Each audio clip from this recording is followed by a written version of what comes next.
In my analytical, problem-solving, mathematical mind, I'm constantly trying to distill down multiple complex problems into fewer and simpler antidotes, like finding a common denominator. Mindset is a superhero in the world of common denominators. You can change your mindset, and folks, you can change your world. Tonight, we're talking with Kim Johnson, a leading expert in all things mindset. And let me assure you, this is not some hippy-dippy fantasy. Mindset is transformational. And this is Beyond the Problems, where you give us 60 minutes and we can give you a new life.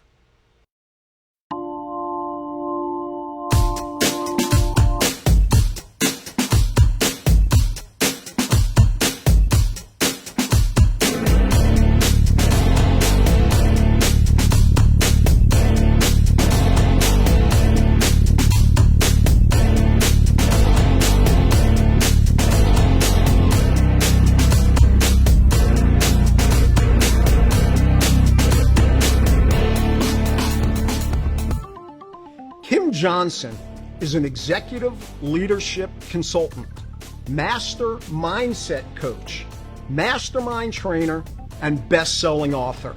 Tonight, we'll discuss the elusive secrets to mastering your own mindset and mastering your own destiny. Kim has coached over 49,000 hours and counting. Kim, thank you so much for coming on tonight. I'm so happy to be here, Jeff. I'm excited to talk to you all about this. I'm so excited. So Henry Ford said, whether you think you can or think you can't, you're right. Did Henry Ford get it right? Yeah, he actually did. It all comes down to your beliefs and how you structure your beliefs. It's tricky to get to understand them, but once you do, you have the world wide open. It's just getting there and understanding it because it's not taught when you're little. So how powerful is mindset? Fundamentally to me, it's honestly everything. I coach people from all over the world in all different walks of businesses, from the person who owns a juice shop all the way to billionaires. And the truth of the matter is, it all comes down to your filters and how you're running it through your filters. So we've often heard people can have an experience, like two people can go to war and come back, and one of them can be completely broken and one of them can be completely fine. And it's the mindset that they're working in and staying in that's causing their successes or failures, or just that blank space in between where there's nothing happening. It all boils down to mindset. And after years of doing this, I have really come to the conclusion that if you don't work on this every day, you suffer. And that's the point. Yeah. It has to be a nonstop process. And there is a lot of suffering created in our own minds. So if mindset is so powerful, and I believe it is, personally, I have plenty of experience in mindset both ways. Why do we get it wrong? Why do so many people get it wrong?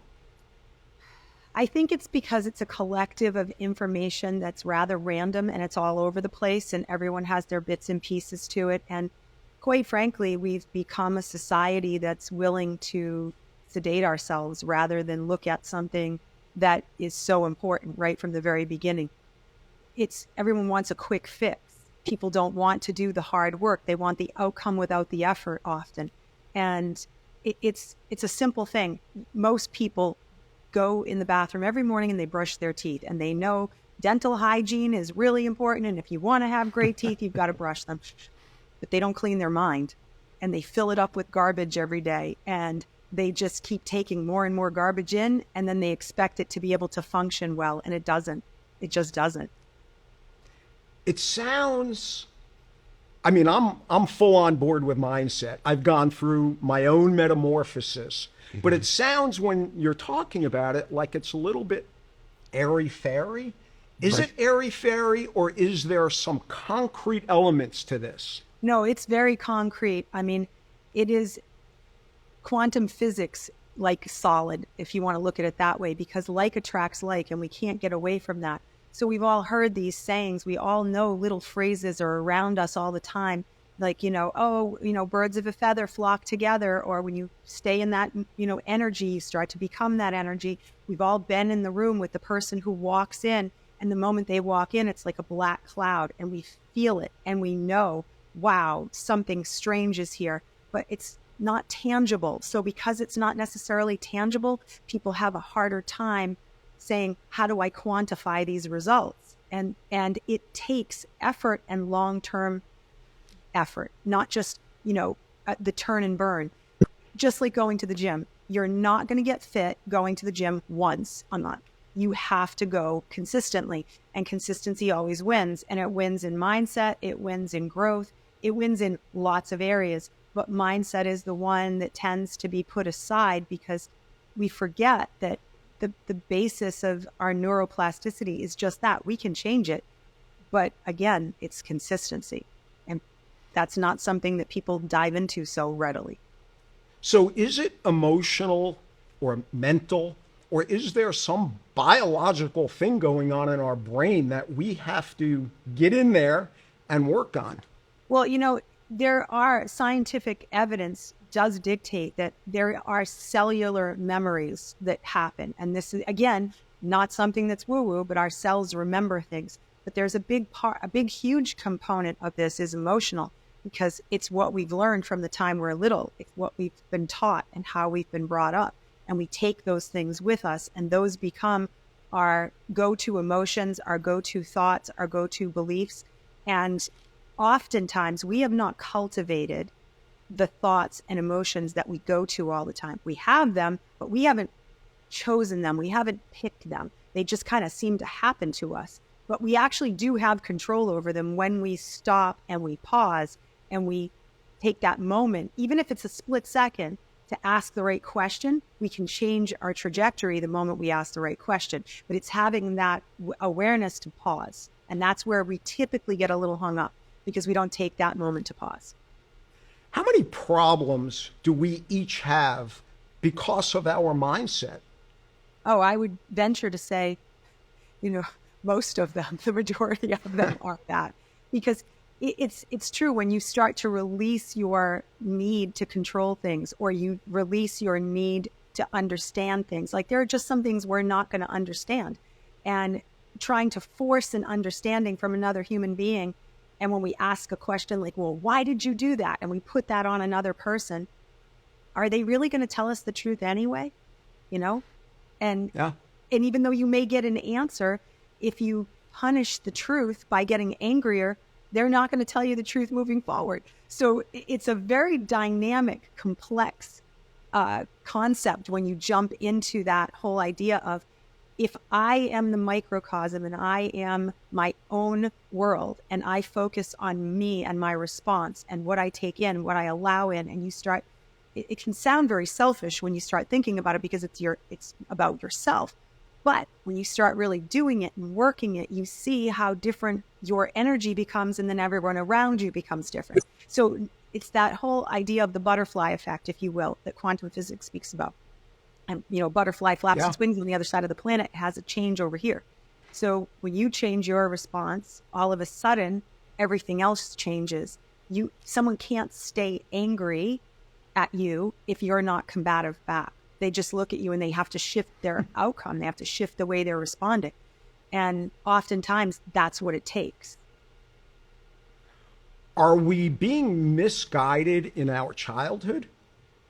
Oh, handedly. Yeah. I this whole thing started because I was coaching for years, and I adopted my son, and I wrote some books around mindset, so he would have some solid beliefs about his identity. And I decided that I really wanted him to be having the skills to understand how to control that in his own head. And this is all about how you scope it. Parents don't often think that their emotional response to children matters, but it does. And they learn from you, learned behaviors. I suffered massively from anxiety growing up. And I had the dichotomy, which has really helped my coaching, essentially, my father was a very positive, moving forward person, and my mother was more of a negative, very anxious person. So I got to see both worlds and how they worked. And my father would try to undo what my mother had done, and my mother would still put the anxiety out there. And I had to figure this out. But I learned anxiety from her. There is no question in my mind. I learned it.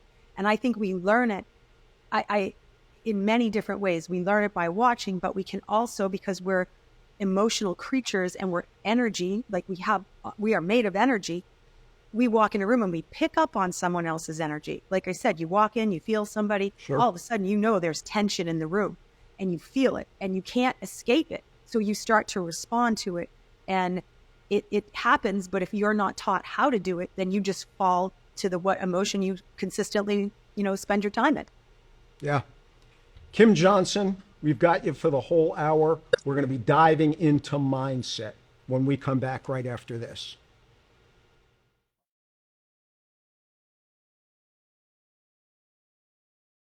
Hey there, I'm Lance Bass, and this is CHIP. And for more than 100 years, American Humane has been protecting animals in times of crisis. And if you're like me, your pet means the world to you, and you want to keep them safe if disaster strikes. American Humane's first responders are always prepared to rescue animals in danger, but you can also help. To learn more about disaster planning and keeping your animals safe, please visit AmericanHumane.org. When I think about what has the power to change the world, it could all be said with just one word: kindness. And what if we lived with a heart of kindness? What if we loved like we've been loved? If that's all that we're remembered for, well, let that be enough. So when they stand and tell the stories of who we are and what we've done, of 1,000 things that we could leave behind us. And what if we lived with a heart of kindness? What if we loved like we've been loved? If that's all that we're remembered for, well, let that word be kindness.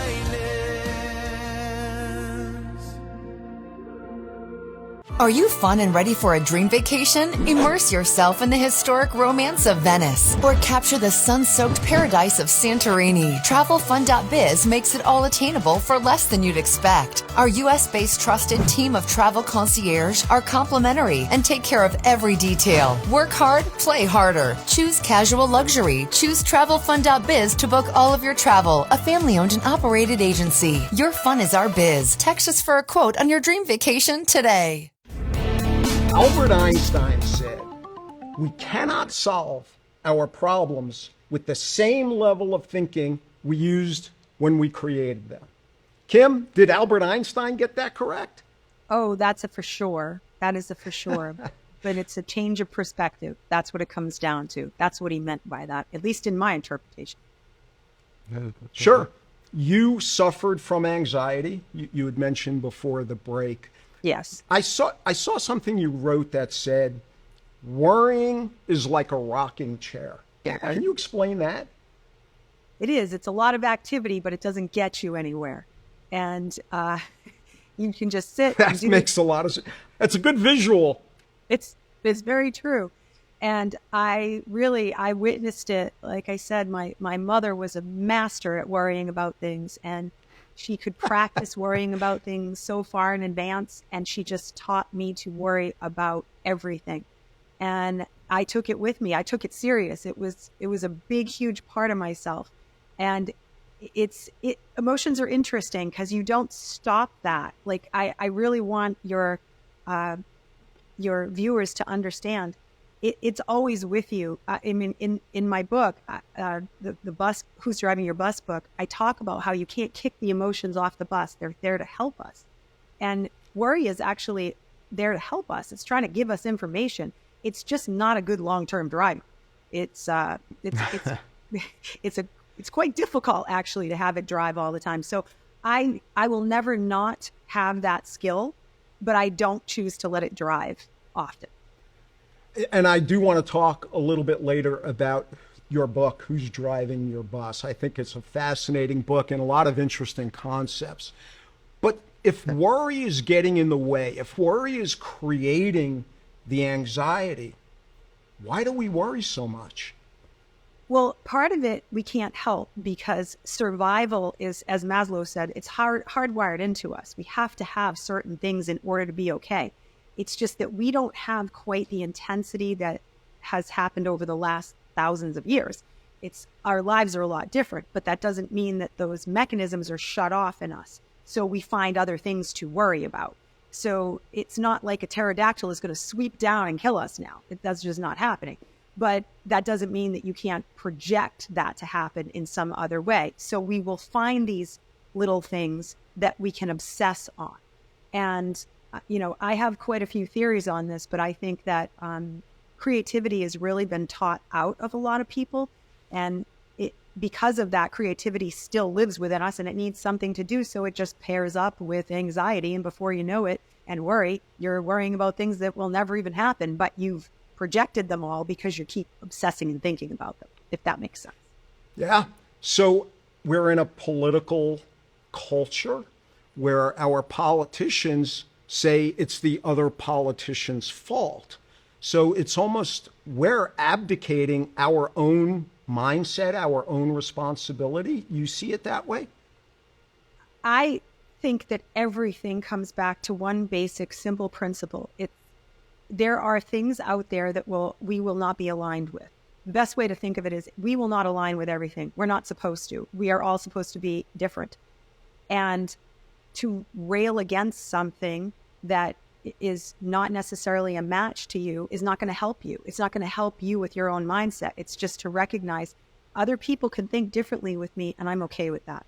I don't have to have everybody be the way I am. And that releases a huge sense of pressure when you just start to recognize that not everyone has to agree.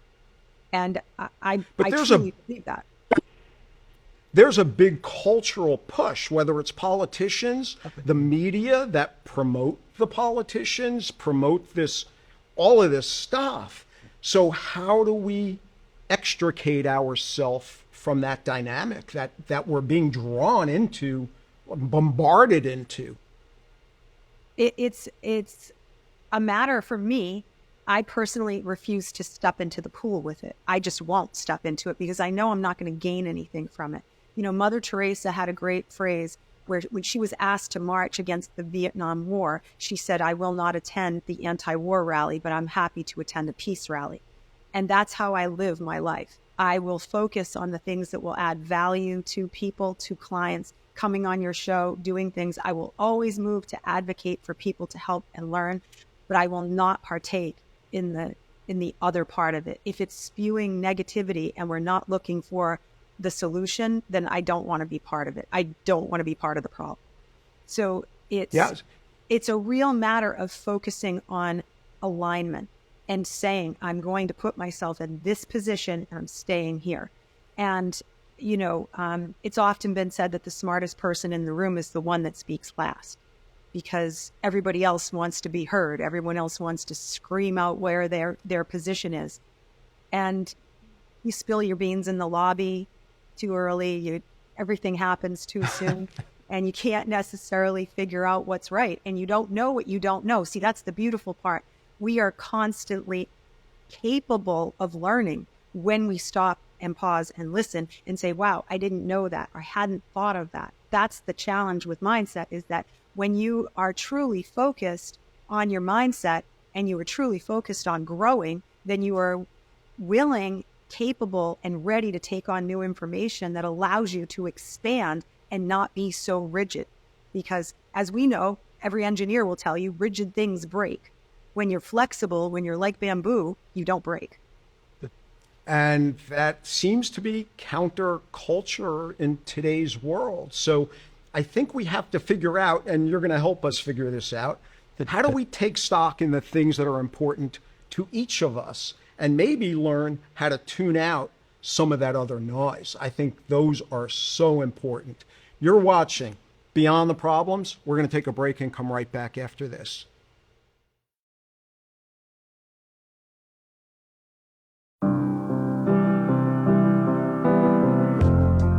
You may say I'm a dreamer.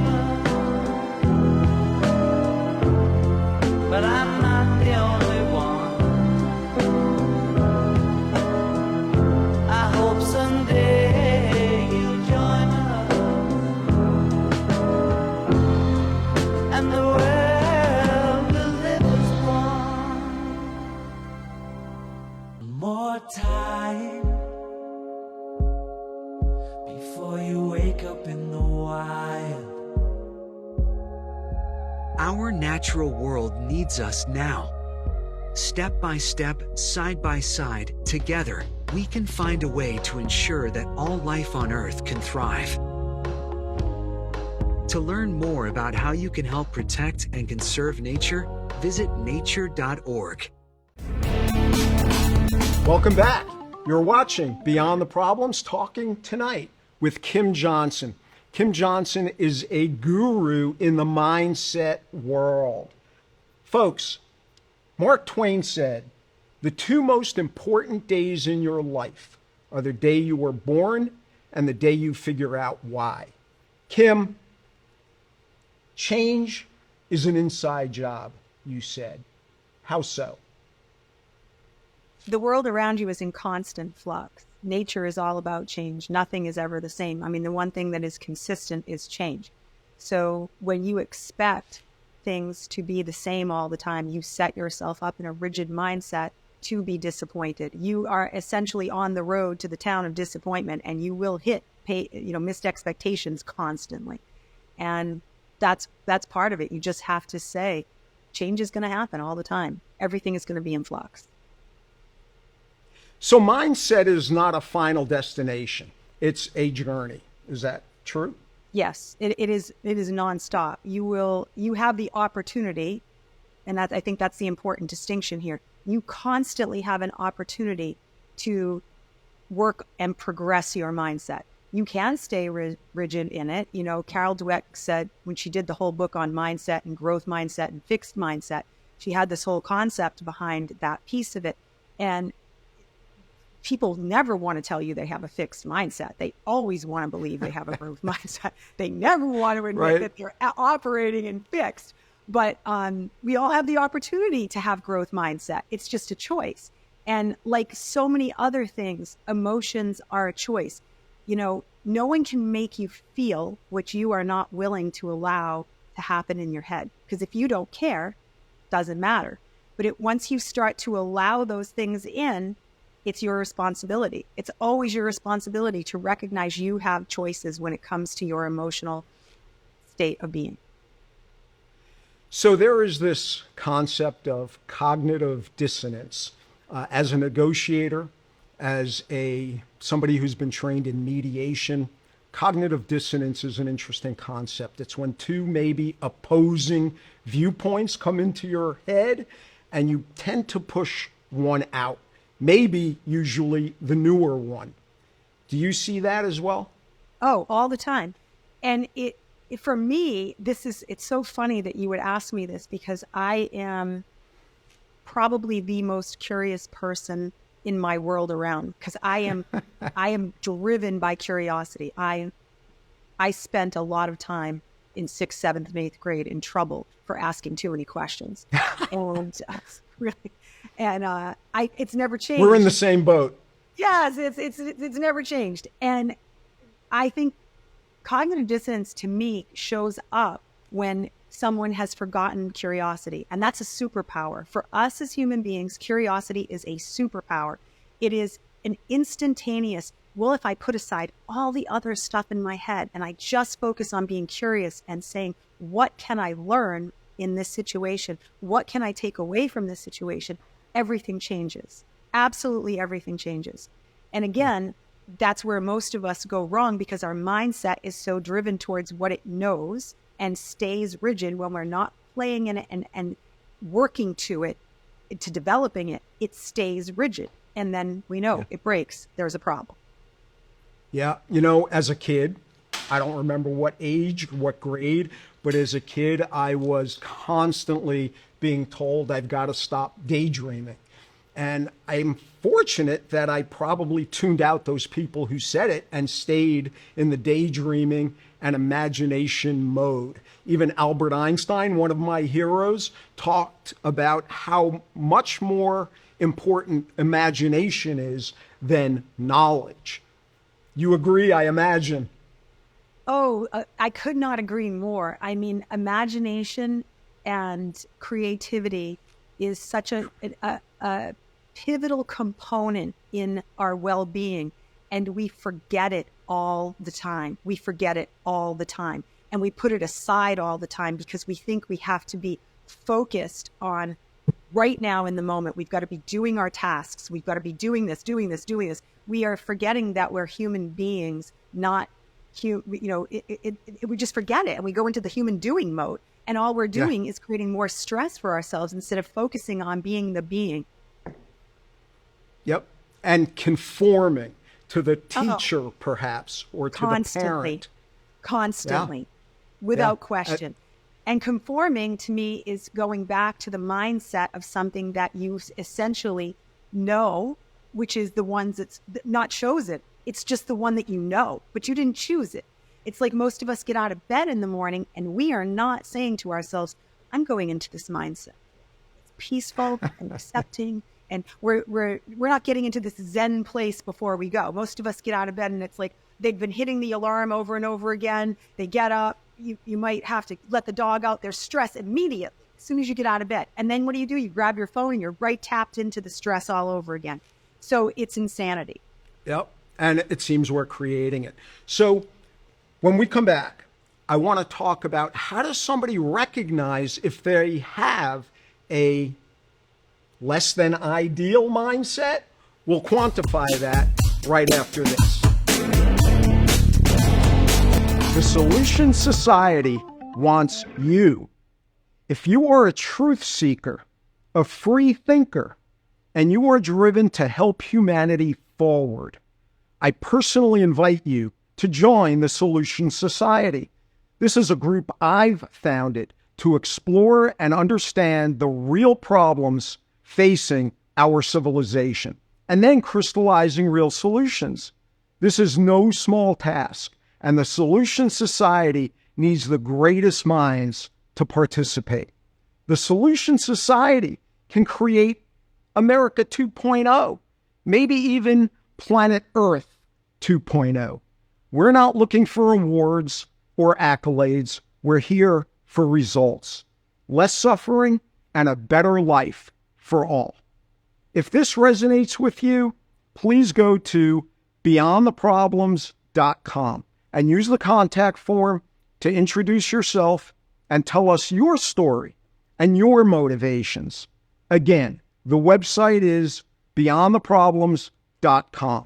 Now, imagine your mind is a bus, and you've got quite a cast of characters riding in your bus. Who's driving your bus?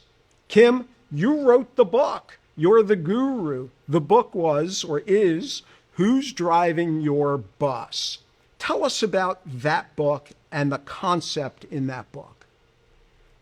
So that actually came about because of my own challenges driving myself. I had gone through pretty much every self-development thing you could think of. I had tried every strategy.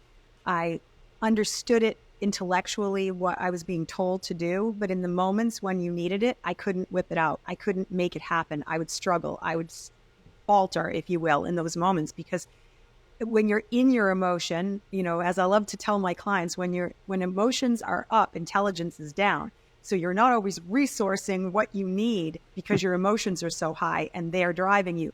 So I had to come up with a way to control the nuts on my bus in my head because they were all talking at once and I just was being ruled by them.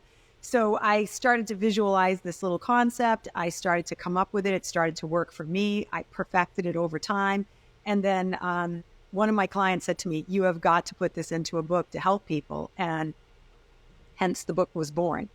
And, it has made a massive difference in a lot of lives. And that just makes me happy because it's simple, it's easy, and it's really doable. Yeah, and you get it. I mean, you just get it. So there are people, I was told, there are people who are emotionally based and there are people who are informationally based.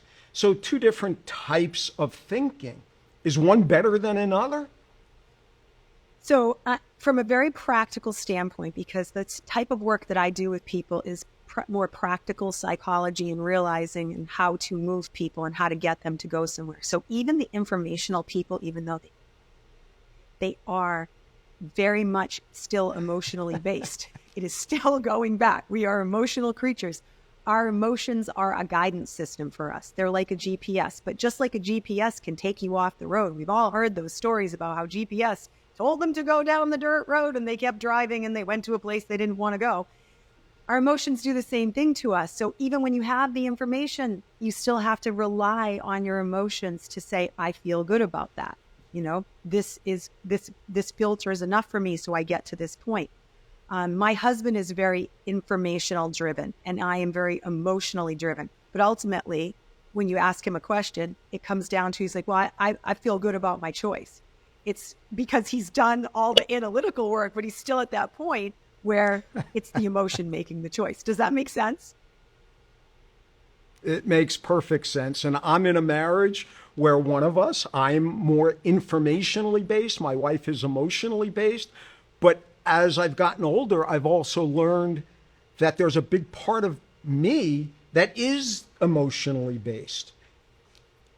So I don't know if one is, you know, a cop-out there's no in right or certain areas, and then I just don't think there's any right or wrong. And I think it's very much a mix of what works for you and recognizing that it's okay to be a multifaceted human being, because that's what we're supposed to be. We're supposed to be multifaceted. That way you have different tools that you can use. You know, for the golf players out there, you don't go up and just play the entire game with a driver. Like, that would be silly. They would look at you like you were crazy. Do our brains lie to us? Yes, all the time. Yes, handedly. But that's, again, based on the fact that it's limited information. So it's a very smart idea, a very practical idea to constantly remind yourself, I don't know what I don't know. So when you can take that on and put it in your pocket as part of your persona that you're adapting, I don't know what I don't know. I don't know what I'm missing. You know, there's an old story about a subway ride where someone was complaining that a man wasn't paying attention to his kids and they were going wild and they were running all over the place. And this woman was getting very annoyed watching these kids, saying, why isn't this guy doing anything about this? And at one point he leans over and he says, I'm sorry, my kids are out of control. We're just coming from the hospital. Their mother just passed away. And in that moment, she feels like terrible because she thought these awful things. But the truth is, it's a great lesson in remembering you don't know what you don't know. You don't know what brought people to where they are. You don't know what you're missing. And that information can be from their past. It could be there 5 minutes ago. So just realizing that you are in a constant state of not knowing everything is very helpful. Yeah. Yeah. And it's life transforming to adjust that mindset. So for somebody, how does somebody know if they have that less than ideal mindset? How do you know?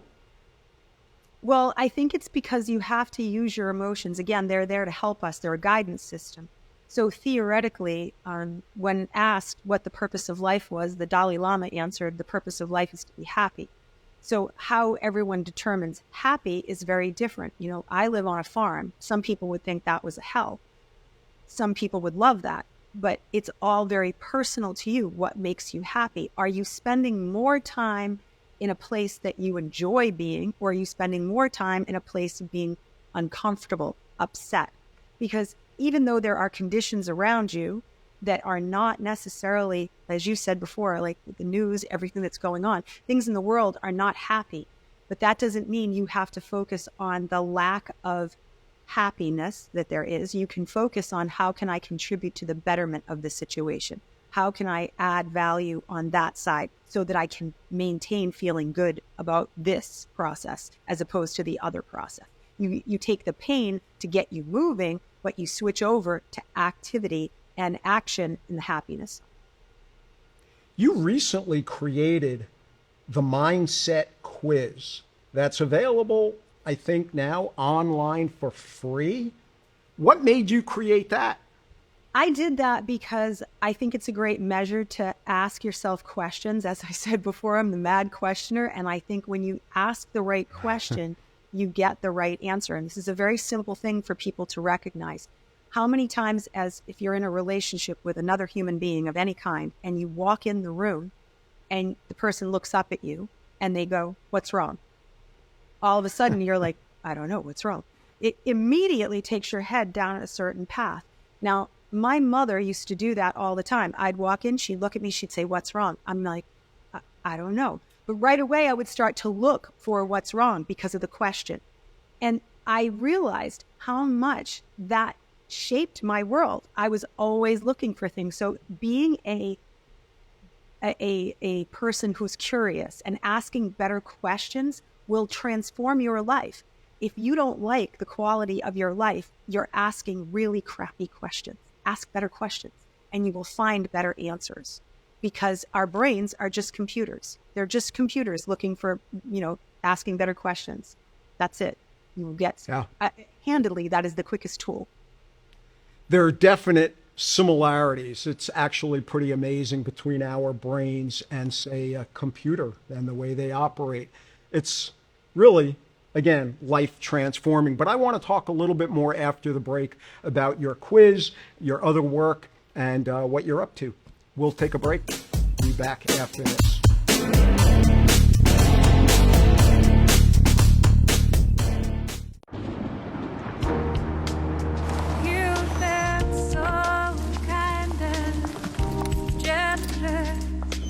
I don't know, keep on giving for your kindness. I'm in debt to you for your selflessness, my admiration for everything you've done. You know I'm bound to thank you for it.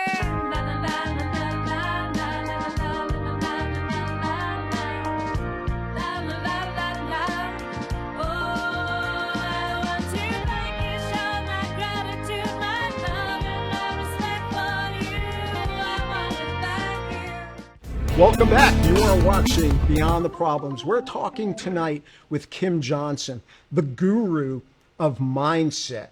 And we're now going to talk about how we can shift our mindset. I think first we have to recognize where we are and then figure out where we want to be.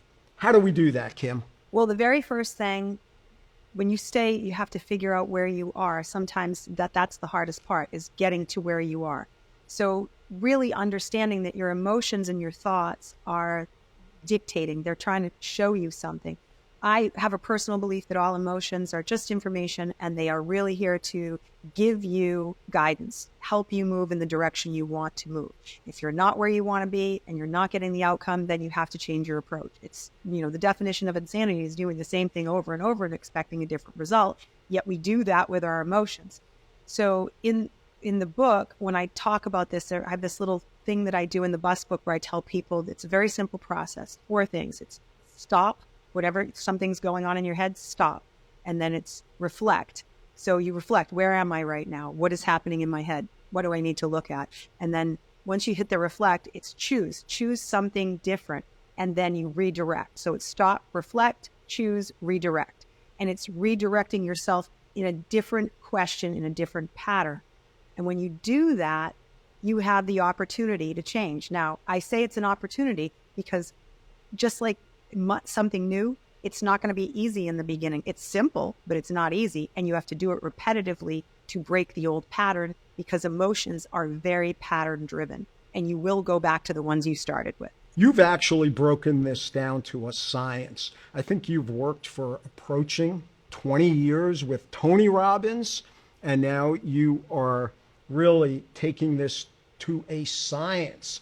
Again, the mindset quiz, and so much information that is on your website. Do you want to give that information where people can find more information about you and this whole process? Sure. If you just go over to mindsetwithkimjohnson.com, you'll find it. We've actually got a mindset quiz there for free. And we've also just launched a basic mindset course that's free as well. And people can go and they can just learn the basics that they need to in order to start shifting. And this, for me, I think that this is part of what makes me happy is being able to see people shift regularly. And we also do a podcast every day. I do a 5-minute podcast every day from my chicken coop. And that is a happy place for me. And I love my chickens. And every morning I do a 5-minute motivational podcast out there that helps people just start their day. And I'm very happy to say that it's, listened in 20 countries. We've got followers all over the world, and you can find that at Good Morning from the Chicken Coop on any podcast platform that you go to. All ways that I just pour back into helping people find their way back to themselves. And it's interesting you talked about the chicken coop. I read on your website that you love dirt and you love gardening.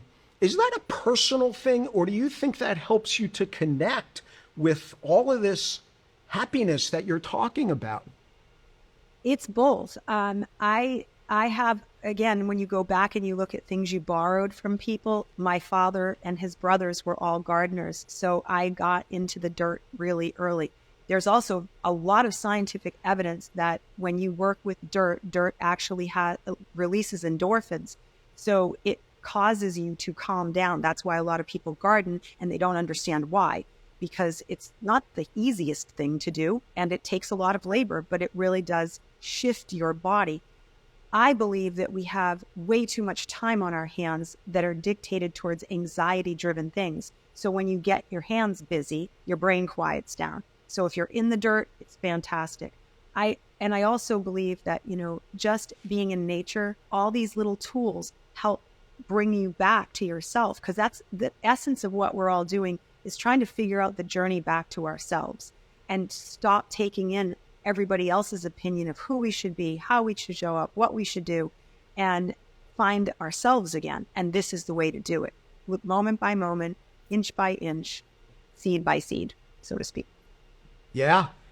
I heard, the first time I heard the term tree hugger, and I thought about that, and I got that image in my head. And it's a great word, and I consider myself to be a tree hugger. And I think it really does ground us and not only connect us with ourselves, but with all of creation. What do you think? Are you a tree hugger as well? I'm beyond a tree hugger. I am constantly cultivating space here on this farm. It's all about happiness. Like, everything should be happy here. Just having set up for bees, for nature to live here, everything about that. And in the process of doing that, you're healing yourself. And there is an energy about it. It is very zen here. My chickens are super zen. Everything that I do, growing, I try to share that with everybody, because there is something, even just the process of taking a seed and showing it, like inside this little teeny seed, it's just going to turn into this beautiful plant. And you look at the seed and you think it's nothing, because you don't know what you don't know. And then all of a sudden, when you put it in the right conditions, you give it the right nurturing, you pay attention to it and understand what it needs to thrive, all of a sudden you get this magical thing, and you feel very satisfied that you were able to create this. So there is definitely a distinct energy that you bring into your life when you start to do these. Yeah, and that happiness, joy, contentment, but it also is, I think, the connection to all of creation. I just think that all ties together. I haven't quite figured out that formula, but I think it all ties together. Oh, it definitely does. There's an older book that was written a long time ago, probably not that long ago, but The Intention Experiment, and by Lynn McTaggart. And she was a reporter, and she just reported on energy and going out there and like finding evidence of things. And she had somebody that she interviewed that talked about how they put a lie detector on a plant, and the plant actually registered panic when it was going to get hurt. And so if you don't think that things have energy, that's probably a part where you really want to get curious again, because it really does. Everything has it. Yeah. We have to start asking questions. We have to start pondering. We have to really start cultivating imagination. And I think we're going to move down this path quite a ways. We've got one more segment coming up with Kim Johnson right after this.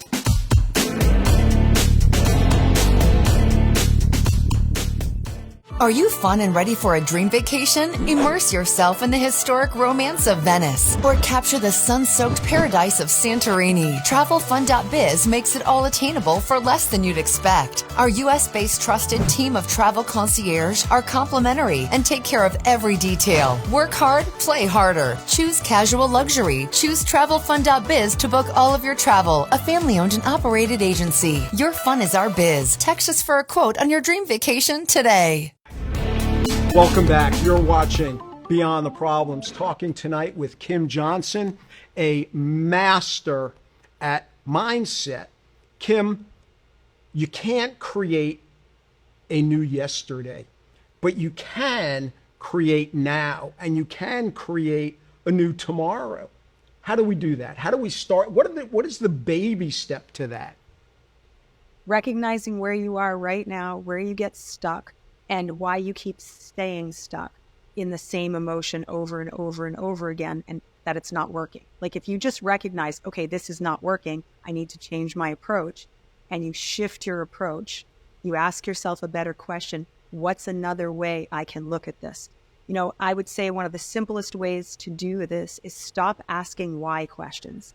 Why questions get us stuck in loops often, where if you ask, why did you do it? Why am I doing this? Well, your brain's going to give you the evidence because you're stupid, because you're lazy, because you're this. Instead of asking the question, ask a better question. Say, what can I do right now to move out of this? What can I do in this moment? What can I do to pause? What can I do to ask a better question? Anything that puts you in a frame of shifting you away from those darker particular questions to the ones that are going to move you forward always helps.